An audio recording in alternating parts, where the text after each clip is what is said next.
"Mommy hasn't eaten. Could you share expired bread?" The boy asked when the single-dad CEO walked in. The bakery was almost empty when the bell above the door rang softly. It was late afternoon, the quiet time between the rush of workers buying snacks and the evening crowd looking for fresh bread. The smell of baked dough still lingered in the air, warm and comforting, but for one small boy standing near the counter, that smell felt more painful than pleasant. The boy could not have been older than 8. He stood straight, even though his shoulders looked tired. His clothes were clean, but they were clearly old. The sleeves of his shirt were a little short, and the soles of his shoes were thin. He held his hands together in front of him, like he had practiced being polite many times before. The woman behind the counter was sorting bread into baskets.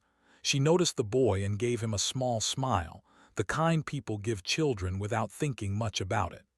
"Yes?" she asked gently. The boy took a small breath as if preparing himself. His voice was quiet but clear. "Excuse me, ma'am," he said. "Do you have any bread that is expired?" "We usually throw that away," she said slowly. "Why do you ask?" Even the soft hum of the refrigerator felt loud. The woman swallowed and rested her hands on the counter. She wanted to say something kind, something helpful, but she didn't know where to start. Before she could answer, the bell rang again. A man walked in. He was tall, well-dressed, and carried himself with calm confidence. His coat was simple but clearly expensive. Most people would never guess his position just by looking at him, but in business circles, his name carried weight.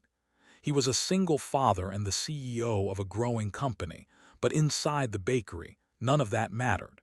He was just a tired man stopping in to buy bread on his way home to his child. He stood near the door at first, checking his phone. Then he looked up and noticed the silence. His eyes moved from the woman behind the counter to the boy standing there so quietly. He heard the boy's words. "Mommy hasn't eaten." "Sweetheart," she said, "are you sure? We have fresh bread today." He remembered nights long ago after his wife passed away when he sat alone at the kitchen table, wondering how he would manage both work and parenthood. He had never gone hungry, but he had known fear. And fear, he knew, changed people. The woman walked to the back and picked up a small bag of bread. "This is from this morning," she said. "It's not expired yet, but it won't be sold tomorrow." His voice was gentle, not commanding, not curious in a way that felt uncomfortable. "What's your name?" he asked. The boy straightened a little. "Ian," he said. "That's a good name," the man replied. "I'm Daniel." It wasn't a lie meant to deceive. It was a lie meant to protect. Daniel stood up and turned to the counter. "I'd like to buy some bread," he said, "and milk, and anything warm you have that's easy to eat. And I'd like you to take it home." "Thank you," he said quietly. Daniel paid and watched as Ian carefully adjusted the bag so nothing would spill. The boy moved with care, like someone used to being responsible beyond his years. As Ian turned to leave, Daniel felt an urge he didn't often act on. He spoke before the moment passed. "Ian," he said, "would you mind if I walked with you for a bit? It's getting late." Ian answered politely, sometimes smiling when he talked about books. He didn't complain. He didn't mention hunger again. He talked like a child who had learned to keep things light. They reached an old apartment building. Paint peeled from the walls and the lights in the hallway flickered. "This is it," Ian said, stopping at the entrance. Daniel looked at the building. He didn't show shock or pity. He simply nodded. "Thank you for walking with me," Ian said. Daniel watched as the boy disappeared inside, the bag of food held tightly against his chest.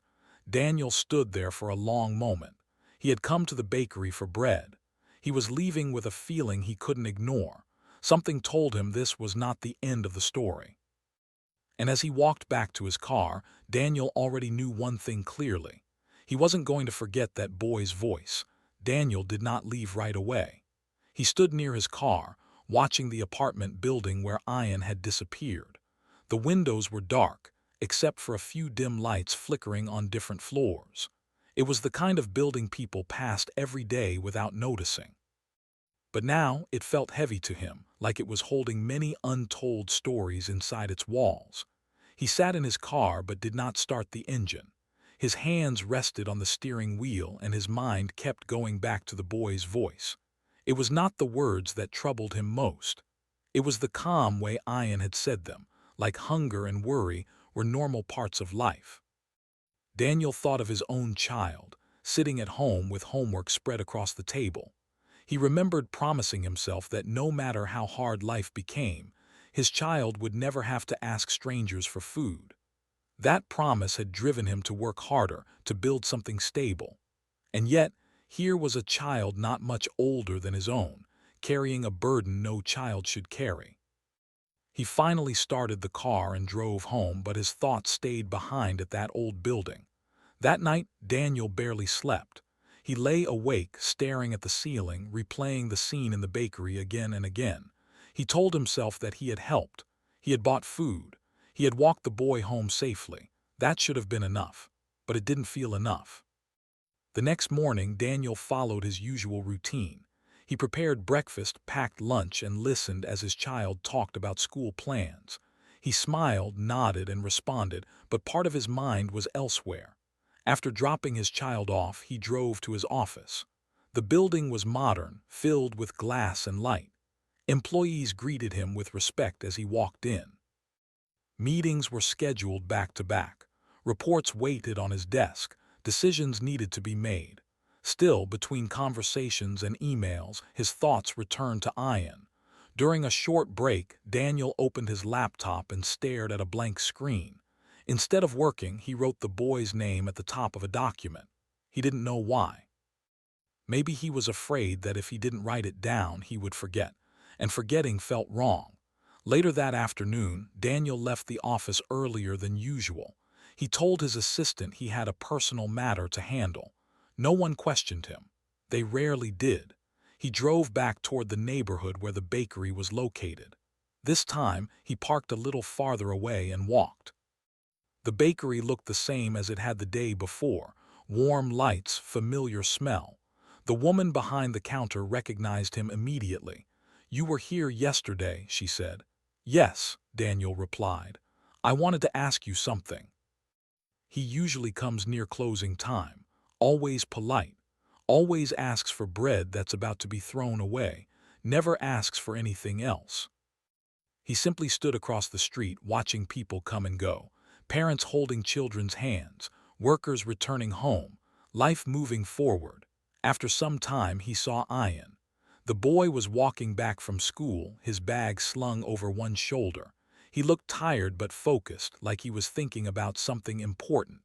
Daniel did not approach him right away. He waited until Ian reached the building entrance. "Ian," Daniel called gently.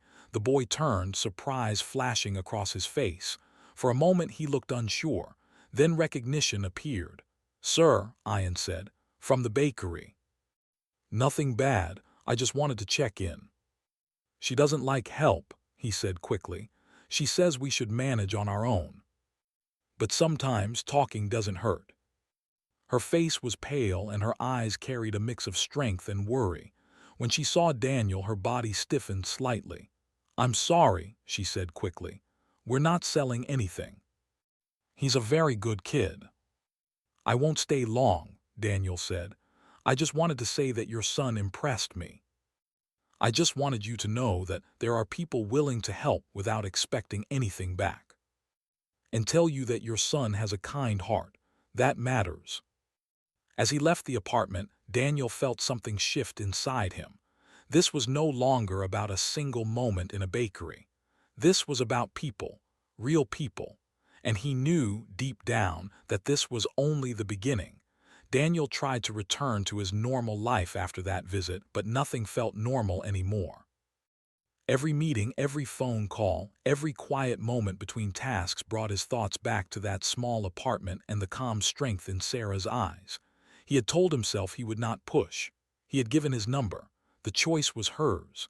Still, waiting felt harder than acting. 2 days passed without a call. On the third morning, Daniel received a message while he was getting ready for work. It was short. "This is Sarah. I hope I'm not bothering you." He typed slowly, choosing his words with care. "I meant it," he wrote. "If you're comfortable, maybe we can talk, somewhere public, no pressure." When Sarah arrived with Ian, Daniel stood up but did not move closer until she nodded. They sat on a bench, leaving a respectful space between them. Ian ran toward the swings, glancing back once to make sure his mother was okay. For a moment, none of them spoke. Then Sarah took a deep breath. "I'm not used to asking for anything," she said quietly. "Even talking like this feels strange." "I thought I'd recover quickly," she continued. "But recovery takes time, time I didn't have. Savings ran out. Friends helped at first. Then they had their own lives. I don't blame them." "He feels loved," Daniel said gently. "That's clear. What if it's a bridge? Something temporary so you can get back to where you want to be. But small steps." Ian noticed the changes first. The fridge wasn't empty anymore. His mother smiled more often. She rested without guilt. One evening, Ian asked, "Is Mr. Daniel our friend?" He cooked dinner instead of ordering in. He listened more. One afternoon, Sarah called him with a different tone in her voice. It wasn't tired or hesitant, it was hopeful. "I had an interview today," she said. "Just part-time, but it's something. I was afraid of failing again." It showed three figures holding hands with a sun above them. "That's us," Ian said proudly. Daniel smiled. "I like it," he said. "It's going on my wall." It was the first time she had done that. "I cooked," she said, a little shy. "The meal was simple, soup, bread, and tea, but it felt rich in a way money couldn't buy." As they ate, Sarah said something Daniel didn't expect. "I was angry at first," she admitted. "Not at you, at life, at needing help. It made me feel small." "I know that feeling." And though things were better now, he knew there was still one more test ahead. Because real change didn't come from help given once. It came from choices made again and again. And those choices were just beginning. Life did not suddenly become easy after Sarah started working. The small job helped, but it also brought new challenges. Some mornings her body felt strong and she moved with energy. Other mornings, even getting out of bed felt heavy. Still, she did not complain. She dressed, prepared breakfast, and walked Ian to school with a quiet determination. Daniel noticed these changes too. He never asked questions that felt too personal, but he paid attention. He understood that progress was not a straight line. It moved forward, paused, and sometimes stepped back. That did not mean failure. It meant effort. One evening, Daniel received a call from Sarah. Her voice sounded calm, but there was tension underneath. "I don't want you to worry," she said, "but today was hard." "Do you want to talk about it?" he asked. "Yes," she said. "That's all I need right now." At work, Daniel faced his own challenge. His company was growing fast, and with growth came pressure. Investors wanted faster results. Meetings stretched late into the evening. Decisions carried weight. In the past, Daniel would have buried himself in work and ignored everything else. This time, he chose differently. He left the office on time when he could. He turned down a few deals that didn't feel right. He spent evenings helping his child with homework, cooking together, and sharing stories. Helping Sarah's family had reminded him of something he had almost forgotten. Success meant nothing if it cost him his humanity. Ian noticed changes in Daniel too. One afternoon, when Daniel picked him up from school along with his own child, Ian asked a serious question. "Do grown-ups forget things on purpose?" he asked. Daniel glanced at him through the mirror. "What kind of things?" "So they focus on other things." For a long time, she had worried that her struggles were hurting him. Hearing those words felt like a small light in a dark place. That same week, Sarah faced a difficult decision. Her manager offered her more hours. It would help financially, but it would also push her body harder. She thought about it all night. The next day, she called Daniel. "I don't know what to do," she admitted. "What do you want?" Daniel asked. "I want to be strong," she said, "but I don't want to fall again." Small routines became steady habits. One evening, Sarah invited Daniel and his child over again. This time, the apartment felt different. There were a few plants near the window. Ian had school papers taped neatly to the wall. The place felt lived in, not just survived in. During dinner, Sarah shared something she hadn't said out loud before. "I used to think asking for help meant I had failed," she said. "Now I think refusing help almost broke me." Later that night, after Daniel and his child left, Sarah sat with Ian on the bed. "Do you remember when you asked for bread?" she asked softly. Ian nodded. "I was scared," she said, "but you were brave." Ian's teacher wanted to speak with him. At first, Daniel was confused. Then he remembered that Sarah had listed him as an emergency contact with permission.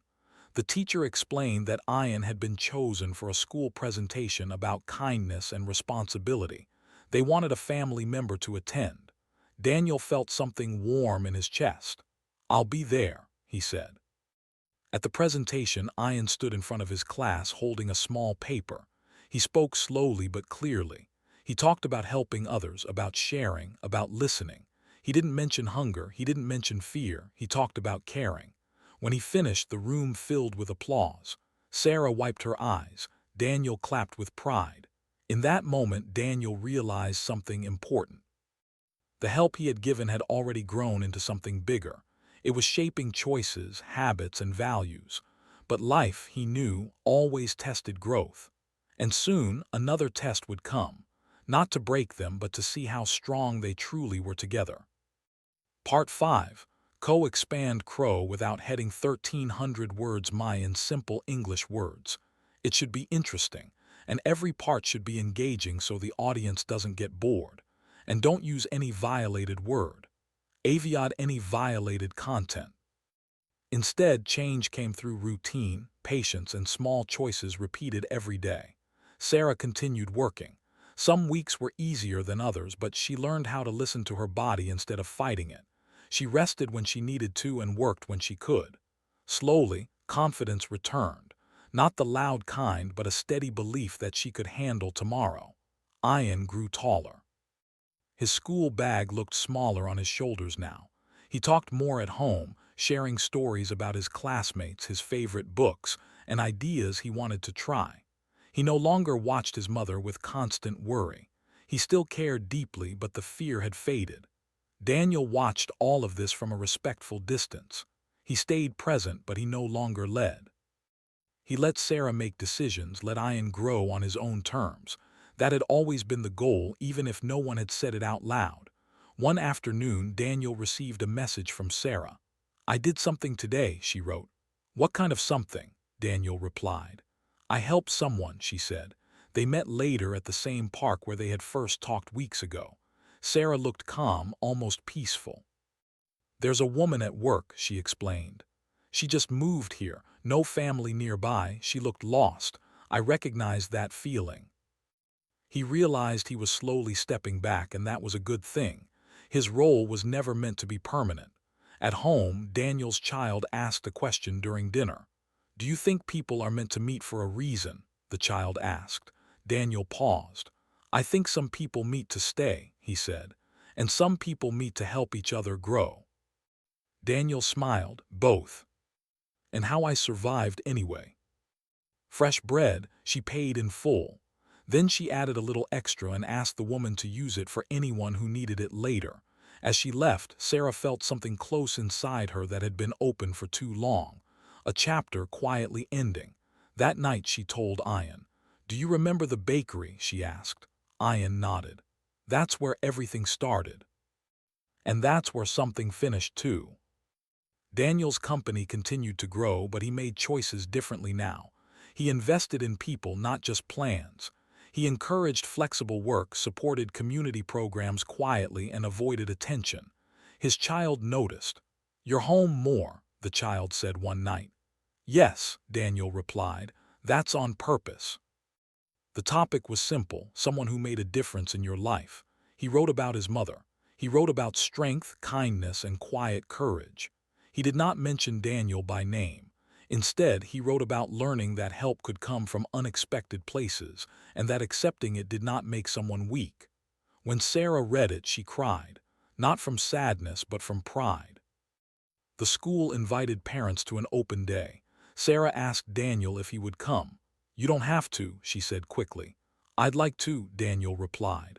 At the event, Daniel stood beside Sarah, watching Ian explain his project to classmates. There was no awkwardness now, just mutual respect. At the end of the day, Sarah turned to Daniel. "I want to thank you," she said. "You already have," Daniel replied. "No," she said, "this time properly." The next time Sarah called, it was just to share news, not to ask. The next time they met, it was planned, not needed. And one day, without either of them realizing it, the story changed shape. It was no longer about a boy asking for bread. It was about a family standing on their own. Years later, Daniel would sometimes pass that bakery. He never went in. He didn't need to. He carried the lesson with him.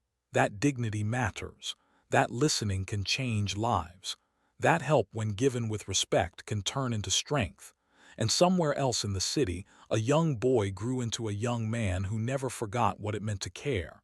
Not because of what he was given, but because of what he learned.